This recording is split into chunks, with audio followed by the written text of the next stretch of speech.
unprecedented growth from all vantage points.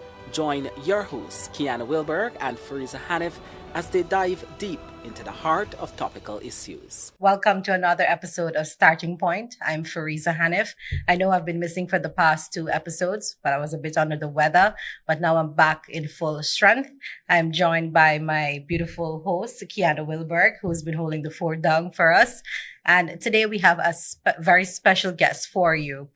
Most of you will know him as the former Minister of Business under the APNU AFC administration, Mr. Dominic Gaskin. Mr. Gaskin, thank you for joining us today. Well, thank you. Good afternoon, Fariza. Good afternoon, Kiana. Good afternoon, and thank you very much for having me on your podcast. It's a pleasure. And good afternoon to all your viewers also. Yes. So, Mr. Gaskin, before we get into the deep end of politics, I know a lot has been happening. Most of us want to know what have you been doing? What have you been up to these past 5 years, I should say? Okay, well, let me start by telling you what I've not been up to, because you introduced me as a former minister and politician, and that's absolutely correct. But since 2020, I have not been involved in politics, meaning I have not been a member or a supporter of any political party. And I am still not a member or a supporter or a candidate for any political party. So I'm here as a private citizen, and I'm a jeweler by profession, and that's mostly what I do these days. Okay, great. So now we could get into the rest of the discussion, but I think you take some pride in saying that you're not a member in any of the listed candidates. No, and I'd go a step further. I also have no political agenda, zero. So my views are entirely my own, and they're probably shaped like anyone else's, on my own preferences and maybe biases, but they're my own views, and I'm not promoting any particular political entity or even political position. Okay, great. Thank you for that disclaimer. We appreciate that. So I want to start off first about your tenure rather, in the APNU AFC administration. You were the Minister of Business for 5 years, 2015 to 2020. Now, over the past couple of months since 2020 rather, the APNU AFC came in for a lot of criticisms, things that they would have done during their term in office. But we're mostly interested in your assessment of their track record and what they did or what they didn't do or what they should have done. Okay. Like any government, there are, I guess, positives and negatives associated with their time in office. A few positives, because I'm not going to just go down a whole list of things, but what, jumps out to me, we held local government elections for the first time in over 2 decades. I consider that a positive outcome for Guyana, on a national level. Also, the naming of new townships in hinterland areas. So there was Lethem, Bartica, Madia, and Mabaruma. I also consider that significant and positive. Paved roads in many of those hinterland communities. Again, Lethem and Madia, Mabaruma in particular, where there were none before. There's a lot more to be done, but I thought that was a start, and I see that work is continuing, which is good. So I consider that another positive. More disposable income for working people through income tax relief. And this was done by making NIS contributions deductible, for instance. We've forgotten about that. Raising the threshold modestly. Also introducing a more progressive way of computing income tax, so that you didn't just have one flat rate once you met the threshold. There are two rates and a different way of calculating the deductible or the allowance. A major, we reduced VAT from 16 to 14%. It may not sound like much, but I still believe that's a positive. I think a major accomplishment, which also does not get much discussion or attract much attention, is the referral of the Guyana-Venezuela border controversy to the ICJ. That did not happen by accident. It was the result of a number of very deliberate actions taken on the part of the government at the time to, first of all, let me just backtrack. The Geneva Agreement names the United Nations Secretary General as the person who must decide on how the matter is to be resolved if the parties can't resolve it among ourselves, in a nutshell. So the plan was to bring the matter to the attention of the Secretary General of the United Nations, and that took quite a bit of work. Mm-hmm. And when that was finally accomplished, he then, instead of referring the matter to the ICJ as we were petitioning for, he appointed a personal representative for a 1-year period to sort of act as a go-between between the two parties, Guyana and Venezuela. And if there was no significant progress within that time frame, then he would refer the matter to the ICJ. So finally, in I think December 2017 or January 2018, somewhere thereabouts, the matter was finally referred to the ICJ. So just getting it there to that forum where there can be this final juridical settlement of the issue that Venezuela has raised, challenging and asking contending that the arbitral award of 1899 be null and void. Just to get it there was a process, and it was not an easy process. It took a lot of work to get it there. Yeah, that I think is an accomplishment. It's been 8 years probably now, almost. And I'm looking forward to a decision in our favor maybe next year when we can all celebrate that outcome. So those are some of the main things that I can think of. And on the negative side, there were some initial blunders that I've mentioned before. I'll mention again. That salary increase within the first 4 months. I think that was politically short-sighted. It could have waited. It could have been made retroactive at the end of the year. It could even have waited a year. But that was done too quickly, and it looked bad, and it was political stupidity in my view. The drug bond issue, where the Ministry of Health entered into an agreement with someone to rent what was little more than a house for $12.5 million a month. Mm-hmm. That, while there was a rationale that was plausible to a certain extent, it was obviously a setup, and it was, it was, I like nice word is scampishness, You just take one look at this is a scampish deal. Something is wrong here. And, it wasn't thought through. I don't know if it was thought initially that it could be kept under the radar. Cabinet was not in favor of it, but I believe by the time it came to Cabinet, it was already a done deal. And one of the reasons it was brought to Cabinet was because they may have woken up whoever the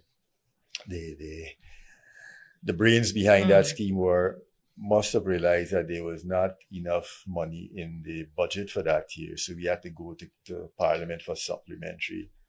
And that's how it really came out. Mm-hmm. But that was another major blunder. On the policy side, I think we lost a lot of support for things like VAT on private education, which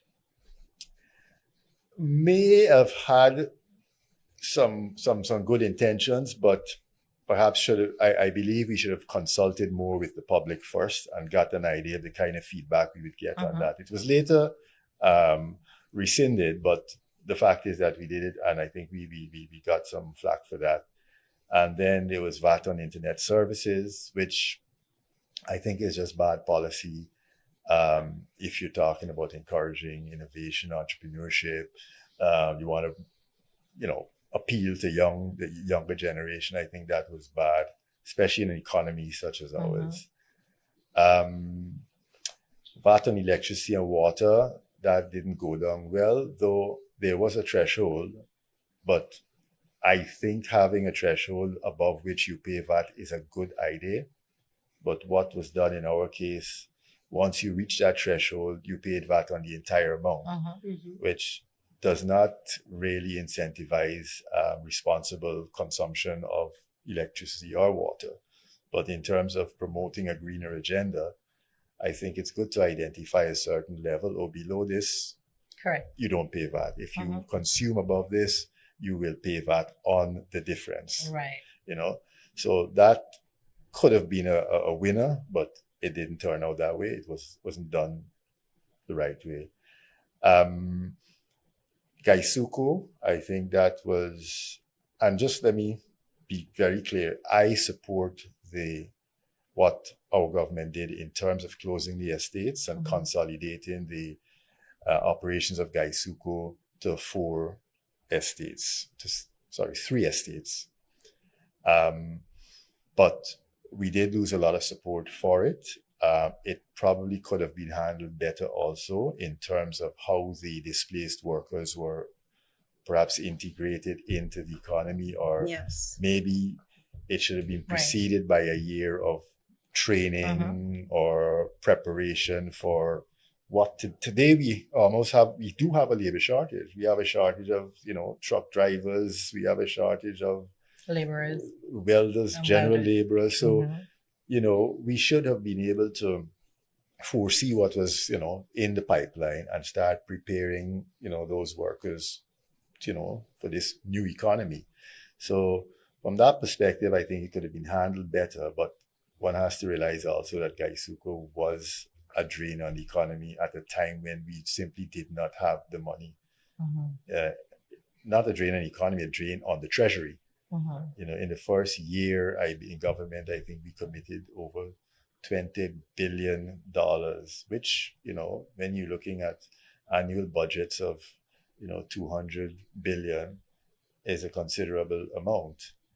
And it just kept going up. And those commitments, as tough as it was to find that funding, did not even address Gaisuku's debt or any capital investments required to, get the company back to profitability. So, but generally that's my assessment. I'm not going to say if that's a net positive or a net negative. I don't personally think that we were a bad government at all. I think we were a fairly decent government, no better or worse than any other government. I think there were some shortcomings. I mentioned a few specific incidents. And I could, if I really wanted to, I could be a little more critical, and maybe I might be as our conversation ensues. But generally, that's my quick assessment. There's so many things to unpack there. Because it was interesting that you mentioned the point about sugar. And I just want to make this quick comment before going to the substantive question. It's interesting that you mentioned the point about sugar, because I remember covering those reports extensively, what the government at that time was doing where the sugar industry was concerned. And there was advice on the ground from local experts. There was advice particularly from the IMF, which said that while this is the government's decision, you must place emphasis on a social safety net. What are you going to do with the families, the workers who are dependent on this industry? On one hand, if you want to close the estates, what's going to happen to them? What protective mechanism? And I think that that's where the shortfall for the sugar sector was. And I believe that advice was really ignored at the expense of leaving Thousands of families vulnerable, at risk. But it's interesting that you raised that point, and I just wanted to make that brief comment on that. And holistically, looking at the APNU AFC's track record, when that administration went to the polls in 2020, the electorate said, okay, we are not going to go this route again. And the response from APNU AFC was that, okay, we will go when I say. In layman's terms. Essentially. They continue to hold on to power. But you were one of the first voices to stand up and say, I don't agree with this. What compelled you to stand out as the lone wolf and be comfortable in that space? It was the right thing to do. It's simple. I mean, first of all, But everything with politics is not simple. No, I agree with that. But, as you said, the electorate decided that, or the majority of the electorate decided that they did not want to vote for us again. Mm-hmm. We didn't lose by a large margin. In fact, in absolute terms, we actually gained more votes in 2020 than we did in 2015. Mm-hmm. So the actual votes increased, but then, the size of the electorate also increased. So we lost ground, Mm-hmm. but it wasn't something that we had to be ashamed of. And it wasn't something that was so totally unexpected, because our elections have always been close. So another close election was nothing, it wasn't an unbelievable loss where you could say people had every reason to challenge the results. For instance, there were election results from the 1970s and 1980s, during that period when the PNC was winning elections by huge margins, which were clearly the result of rigging or falsifying the actual results, or some kind of skullduggery, but those did not reflect the will of the electorate, or the way the electorate would have voted. This was not such a case. So there was no basis on which to challenge the fact that we didn't win. In addition to that, the numbers that were presented for Region 4 were clearly the wrong numbers. They didn't match with anything that I had seen beforehand, or that was published, let's say, by the PPP in their statements of polls, or even when we were tabulating beforehand privately. These numbers were literally pulled from a hat just to make up the amount that would take us past, over the 50% mark. And that was obvious to anyone who was paying close attention to the numbers. So I can't look at something like that and be a party to it, or even want to benefit from it. That didn't sit well with me. I feel very strongly about elections and how we treat with the people's will. It's only once every 5 years Guyanese really get a chance to, make a difference, and to deny them, the opportunity to make a difference, whether you agree with what the majority voted for or not, I think is wrong, fundamentally wrong, and it would have been bad for Guyana. It could never be good for a country to have a government that doesn't have the support of more than 50% of its population, especially if they know that, the government is in office or in power by means of some process that outside of the legal process, outside of what, the GCOM or whatever the provisions are, found a way to basically cheat the system. It's not going to go down well, and it's not going to take us forward, especially with all the opportunities that are presenting themselves before us today. And that's also another interesting point, because there were many stakeholders on the ground who were of the firm conviction that Guyana was heading down a very dangerous road. If we had continued down that pathway, it would have been perilous from an economic perspective and even to our international reputation. But one of the key messages that you provided during that time, in addition to honor the will of the people, it was to the APNU AFC to try as much as possible to regain the trust of the swing vote. Mm-hmm. Do you think they've heeded your advice years later? No. Simple no. I've seen nothing over the last 5 years from either APNU or the AFC that says to me, look, we are, we've examined the situation. We've done some internal, agonizing and investigations and here's our take on it. I mean, their comfort zone seems to be just ignoring it and hoping it will go away. Ignoring what? Ignoring what took place between the elections, March 3rd and August, when August 2nd.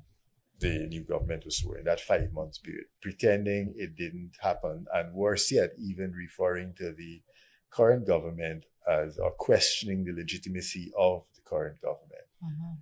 It doesn't help the opposition to do that, and it certainly does not regain the trust of those who are capable of, or the support that they lost, put it that way. It doesn't regain that trust.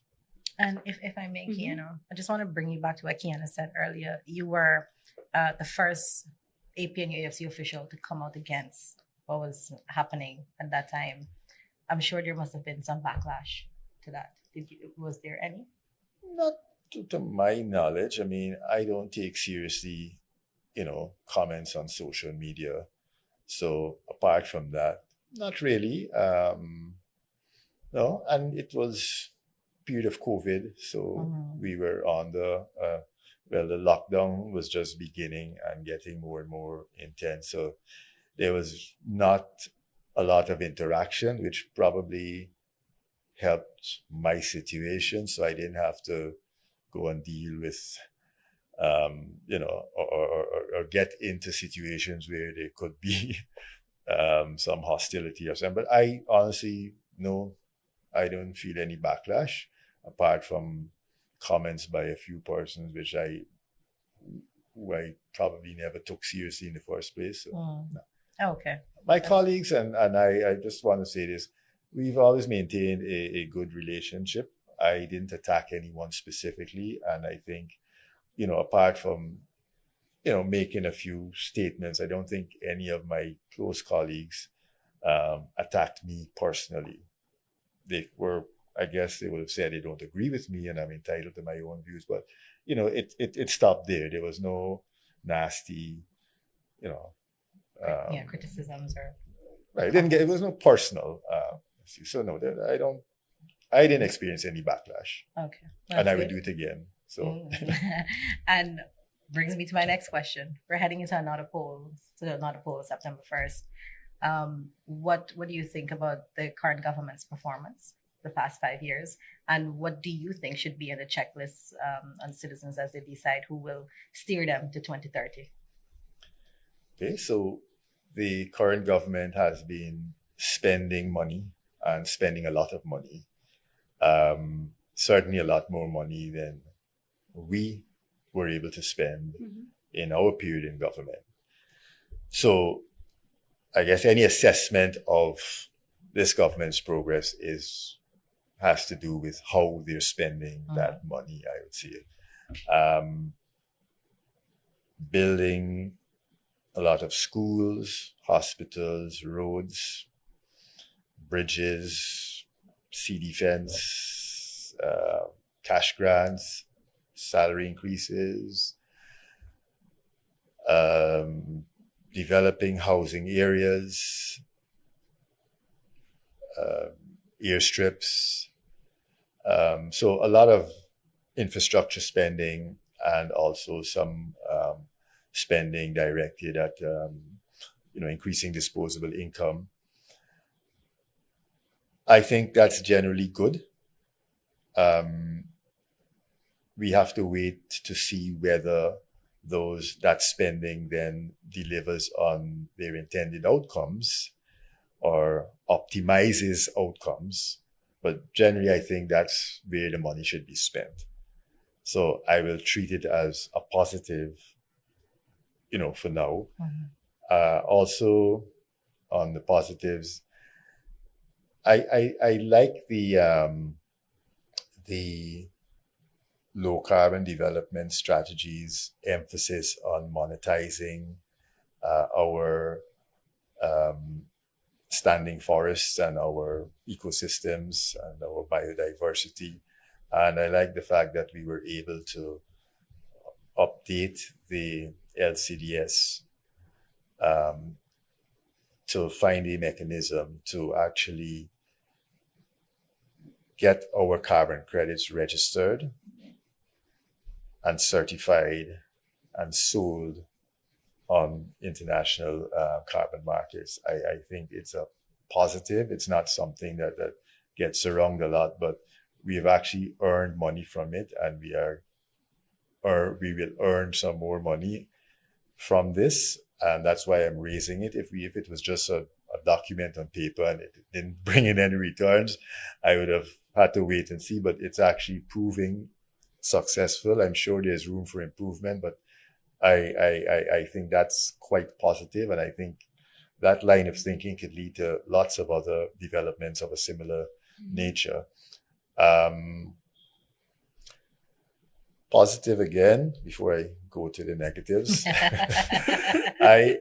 And this is just a perception, but I like the way the government, and I think in particular the president, has been showing support for a wide range of activities, whether it's cultural activities or business activities or sporting activities. He has made himself available to cut ribbons and to, attend events and show support. And I think, especially for young people, young Guyanese getting involved in whatever you're involved in, that feeling that you're being noticed and that some, at the highest levels, it's being promoted and championed, I think is a good feeling, and encourages people to participate in whatever activities are out there. It doesn't mean that everybody's going to get a chance to, have their little event attended to by the president or government official, but I like the energy that is coming out of that.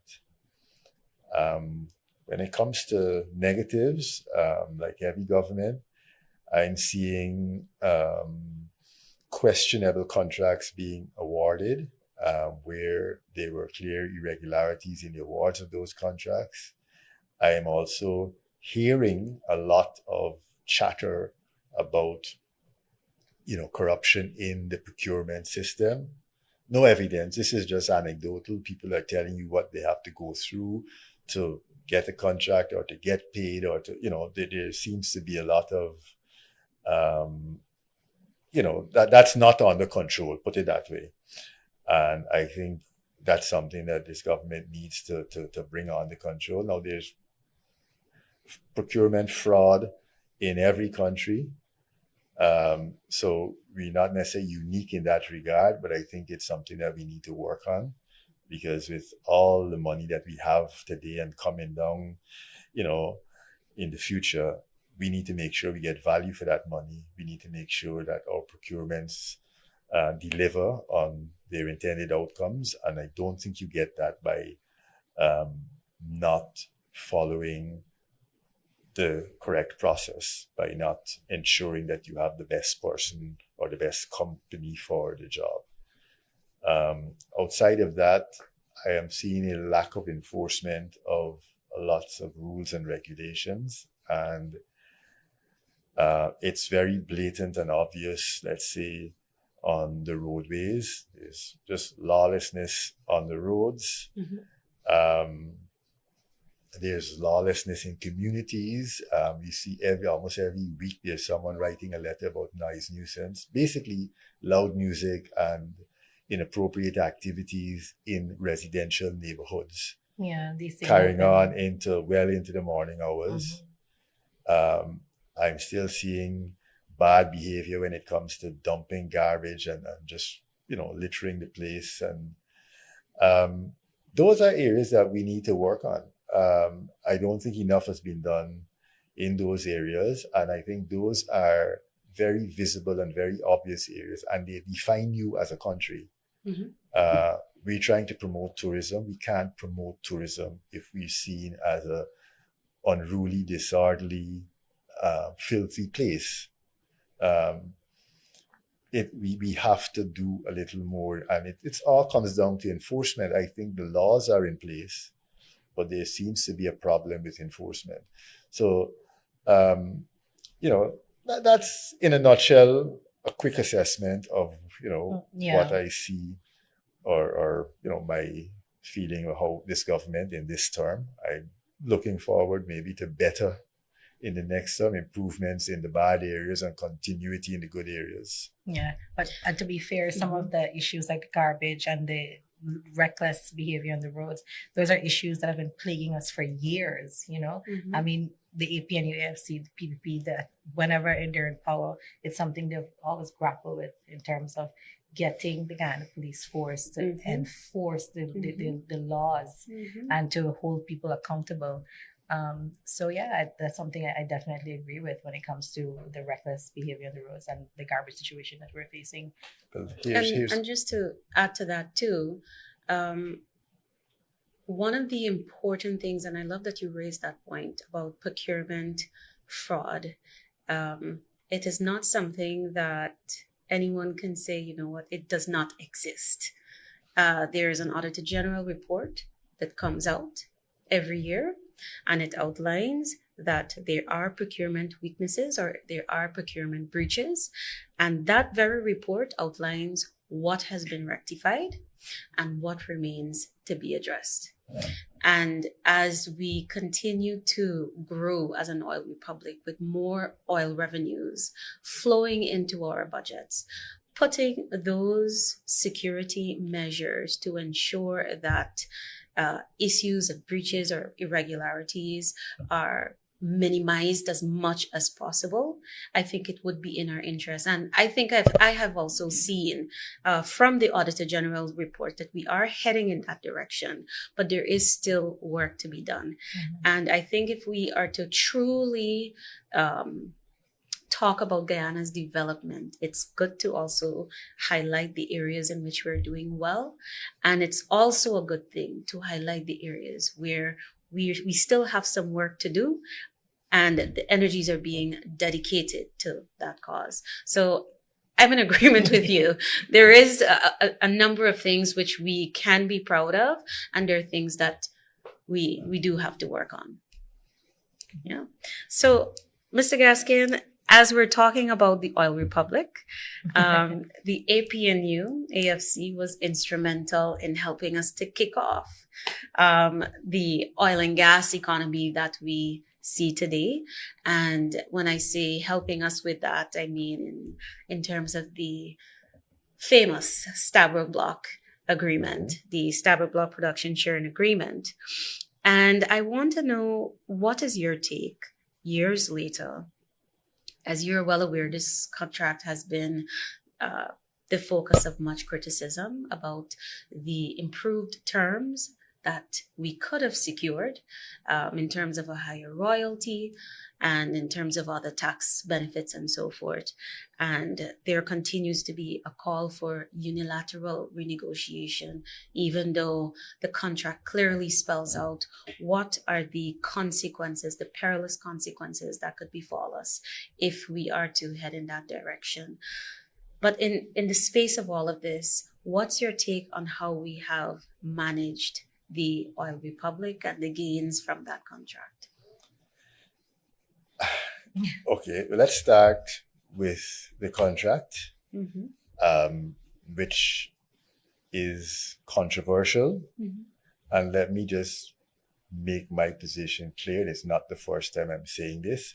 I may be a lone voice or one of the few voices saying this, but this is what I genuinely believe. And I said it back in 2016 or 2017.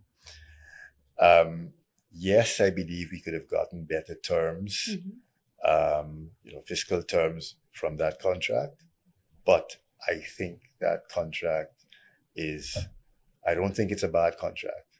I think the circumstances that we were in at the time, I think if you look at the bigger picture, everything combined, I think it's a good contract. No, like I said, we could have gotten more, but no one knows how much more. If we knew that, we could have played hardball to squeeze more out of it.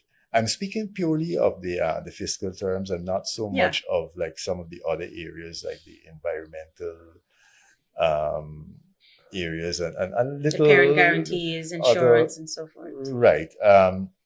But the money I said is more money than we've ever had before. The same contract, right? That we've been kicking about and beating up on. It's bringing us all this money today and tomorrow. Money that we never had in our wildest dreams. We could not have, envisaged this scenario. And also, what we could not have envisaged was that after the one successful discovery, there would have been another 40 or so discoveries. And I'll go out on a limb and I'll say this. Those who are, it's everyone's right to judge the contract and complain. I don't have a problem with that. And if you ask me, would I like to see us get more money? Yes, I will. But you can't divorce the fact that a contract was signed, which was fairly generous to the oil company. What did that generosity or what did that generous contract do? It allowed them to invest a lot more.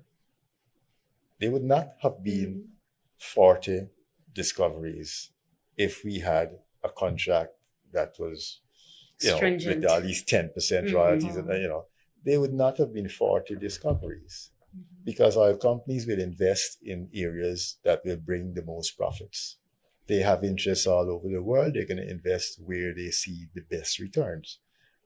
Our scenario provided them with the best returns. And now we have this pipeline of projects that are going to be developed over the next 10 years or so. I think it's a good thing. We could have had a contract, maybe, I know Kaichur News always like to compare contracts like Suriname or Ghana. Both of those countries discovered oil long before us. Add up the production in both those countries and it's less than maybe a third of what we're producing now. And we're still growing. And even what they may have in the pipeline, I don't think they have new investment agreements or new projects that have been okayed for development, or maybe one or two, but they're not getting the investments that we are getting. So you can't divorce that and think that, okay, we have, let's say, 20-something billion barrels of oil. So if we apply a higher royalty to those 20-something billion barrels of oil and subtract what we're getting now, that's how much we're losing. Now that's foolishness to go back and want to change one element of the scenario and expect all the others to remain the same. Things don't work like that. So that's the first thing we have to see. The second thing, if you ask me about renegotiation, unilateral renegotiation, how are we going to do that? I've listened to people calling for renegotiation for the last 5 years or so more. I've not heard one coherent strategy. How are we going to get Exxon to the negotiating table. Correct. If you come with a strategy because if Exxon is not inclined or does not want to negotiate, then we have a dispute. And if we have a dispute, there's a process. And that process culminates in arbitration, not arbitration in Guyana, but arbitration at an international, I think it's the International Center for Settlement of Investment Disputes. And a panel is appointed and they will adjudicate and make a decision. We are bound by that decision. That panel is not going to, award us higher royalties or anything because they feel sorry for us or because they think it's not fair. That's not how things work. So if you come with a strategy that says, well, look, it's got to be clever, it's got to be well thought out. Here's how we can get them to the negotiating table. And it works. I would support that. Also, what are your objectives? What is it that you would like to renegotiate? You have to define what you want. I've not seen, 10% royalty from 2% to 10%. Why would any company agree to that? But you have the AFC, the party that you were from, saying that it has seen the light, smelled the coffee, and it's ready to renegotiate. And that's its promise to the electorate. Sorry, that should have been said when we were in government. My view doesn't change with the political wind, the direction of the political breeze or whatever. I've held this view from day one. I continue to hold it. I'm not inflexible. If there's new information, I'm open to it and I can change my view. There is no new information per se. I don't know why it's all of a sudden a good idea to renegotiate unilaterally. I don't have a problem with them coming up with a way of inviting Exxon to the table. But if you're going to tell me you're going to renegotiate, tell me what you're going to do when Exxon says we don't want to renegotiate. And they've What's said for the 5 strategy? years, no deal. Right. What are you putting on the table to bring Exxon, to negotiate, to renegotiate? And that's not been made clear by any of the proponents of renegotiations. It just seems to be we calling for this, we calling for that, we pushing people towards renegotiation. It has to be carefully thought out. You have to develop some strategy for bringing them to the table, and you have to define the objectives. And I haven't heard any of that. So to me, it's just noise right now.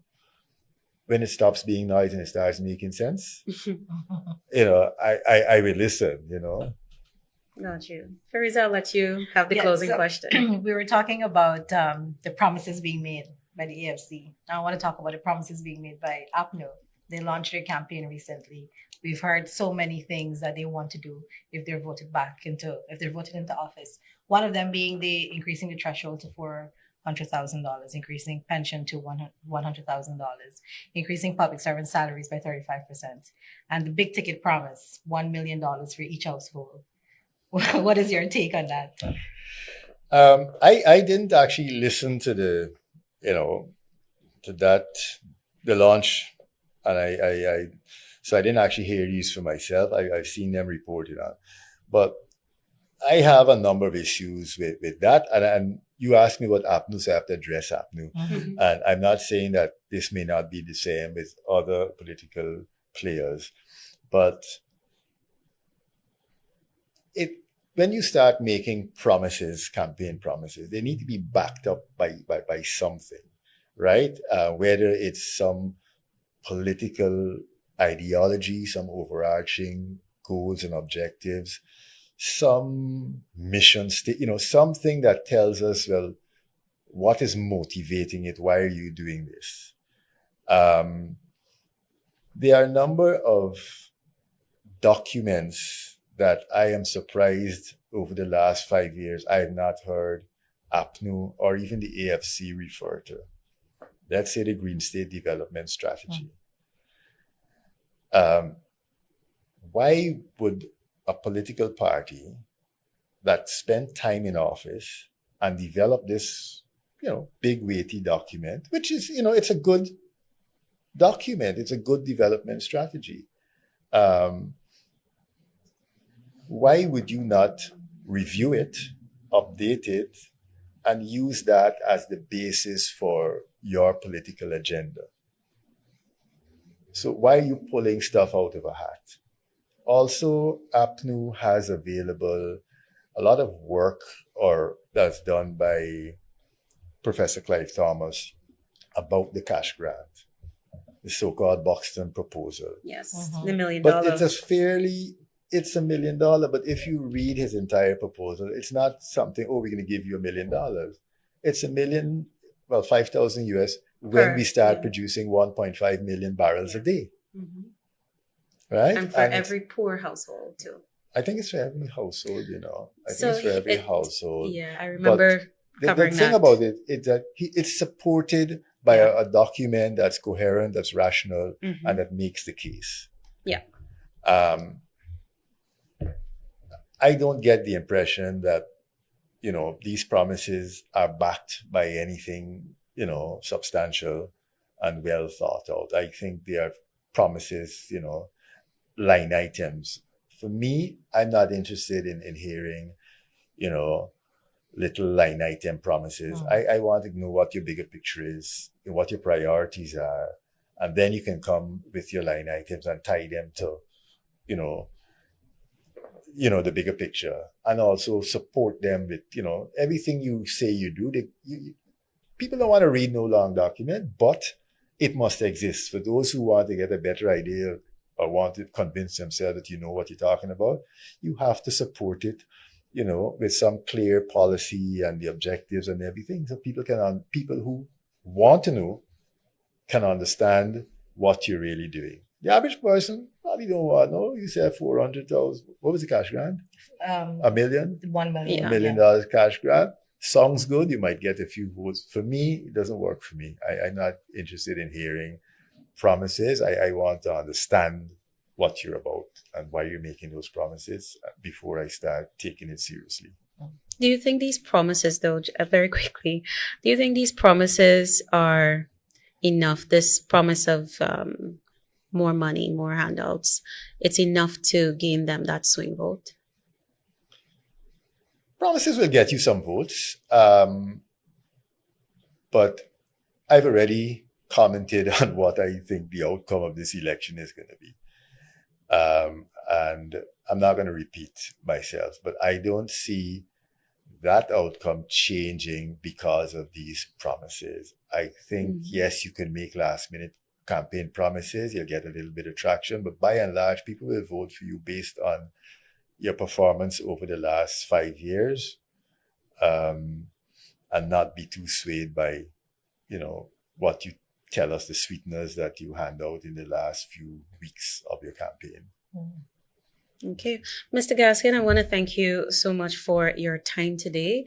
I think we had a very interesting discussion, and it was very nuanced because there were a number of things that you touched on regarding the development, the prospects for Guyana 2025, 2030 that were truly thought-provoking. So thank you for your contributions.